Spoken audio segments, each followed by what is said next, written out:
ان مقاصد کی تکمیل کی بجائے جو محمد صلی اللہ علیہ وسلم کی امتی ہونے کی حیثیت سے تمہارے سپورٹ کیے گئے ہیں۔ اگر تم نے اپنی ذاتی منفعت، ذاتی اقتدار کو ہی مطلوب و مقصود بنا لیا اور تم بھی دنیا کے عیش میں پڑ گئے تو جان لو کہ ہماری سنت کا ظہور ہوگا، ہم تمہیں ہٹائیں گے، کسی اور کو لے آئیں گے۔ ظاہری اعتبار سے اسباب زوال کا خلاصہ مطلوب ہو تو وہ علامہ اقبال کے اس شعر میں موجود ہے، میں تجھ کو بتاتا ہوں تقدیر امم کیا ہے، شمشیر و ثنا اول طاؤس و رباب آخر۔ چنانچہ جب ہمارا حال بھی طاؤس و رباب آخر کی تصویر بن گیا تو ہم زوال سے دوچار ہوئے، عذاب الہی کے کوڑے ہماری پیٹھ پر برسے، پہلے صلیبیوں کی شکل میں اور پھر فتنہ تاتار کی صورت میں۔ یہ سب پڑھ کے میں سوچوں میں کتنی کم علمی ہے کہ مجھے یہ سب پتہ بھی نہیں کون کون سے واقعات کے بیچ میں بیان ہو رہے ہیں۔ اور پھر فتنہ تاتار کی صورت میں، پھر وہ اپنے پورے نقطۂ عروج کو پہنچ گئے سن 1258 عیسوی میں، جب سلطنت یا خلافت بنی عباس کا چراغ گل ہو گیا اور عالم اسلام پورا کا پورا ایسے ضعف و اضمحلال کا شکار ہوا کہ بظاہر احوال کوئی اندازہ نہیں کیا جا سکتا تھا کہ اسے دوبارہ بھی اٹھنا نصیب ہوگا۔ لیکن پھر اسی سنت الہی کا ظہور ایک عجیب شان کے ساتھ ہوا۔ بقول علامہ اقبال مرحوم، ہے آیا فتنہ تاتار کے افسانے سے، پاسباں مل گئے کعبے کو صنم خانے سے۔ اللہ نے جن کو عذاب کا کوڑا بنا کر مسلمانوں کی پیٹھ پر برسایا تھا، انہی کو ایمان اور اسلام کی توفیق عطا فرما دی، انہی کے ہاتھ میں اپنے دین کا علم تھما دیا۔ چنانچہ یہ 3 ترک قبیلے ہی تھے کہ جن کی زیر سیادت و قیادت پھر اسلام کو اپنے دوسرے عروج کا دور دیکھنا نصیب ہوا۔ ترکان تیموری نے ہندوستان میں ایک عظیم مملکت قائم کی۔ ترکان تیموری نے ہندوستان میں ایک عظیم مملکت قائم کی۔ صفوی حکومت جو ایران میں قائم ہوئی، اصلاً وہ بھی ایک ترک حکومت تھی۔ پھر سلطنت عثمانیہ ترکی قائم ہوئی اور پورا عالم عرب اور پورا شمالی افریقہ انہی کے زیر نگی آیا اور انہی کے ہاں پھر خلافت کا احیاء ہوا۔ چوتھی بنو امیہ کی وہ سلطنت جو اندلس میں تھی، ان 4 عظیم مملکتوں کی صورت میں دنیا میں پھر مسلمانوں کی سطوت کا ڈنکا بجا۔ لیکن اس عروج کے بعد پھر زوال ثانی آیا، یہ در حقیقت یورپی استعمار کے ہاتھوں آیا۔ اس کا نقطۂ آغاز 15ویں صدی عیسوی کے اختتام پر سلطنت اندلس ہسپانیہ کا زوال ہے۔ سن 1492 میں سقوط غرناطہ کے بعد یوں سمجھیے کہ وہ سلطنت ہمیشہ ہمیشہ کے لیے مٹ گئی، جس کا مرثیہ کہا ہے علامہ اقبال نے، غلغلوں سے جس کے لذت گراب تک گوش ہے، کیا وہ تکبیر اب ہمیشہ کے لیے خاموش ہے؟ اس کے بعد سن 1548 میں واسکو ڈی گاما نے وہ راستہ تلاش کر لیا جس سے مغربی استعمار کا سیلاب عالم اسلام کے دائیں بازو مشرق بعید فار ایسٹ پر حملہ آور ہوا۔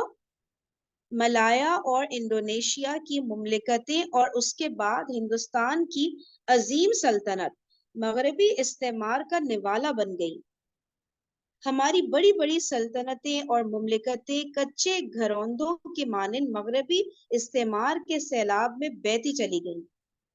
یہ عمل اپنے نقطۂ عروج کو پہنچا اس 20ویں صدی عیسوی کے آغاز میں، جبکہ پہلی جنگ عظیم کے بعد دنیا کا یہ نقشہ سامنے آیا کہ سلطنت عثمانیہ ختم ہو گئی، ترکی کے نام سے ایک چھوٹا سا ملک باقی رہ گیا، پورا عالم عرب مغلوب ہو گیا، اس کے حصے بکھرے کر لیے گئے۔ اس کی خبر دی تھی نبی اکرم صلی اللہ علیہ وسلم نے، یوشک ان تداعی علیکم الامم،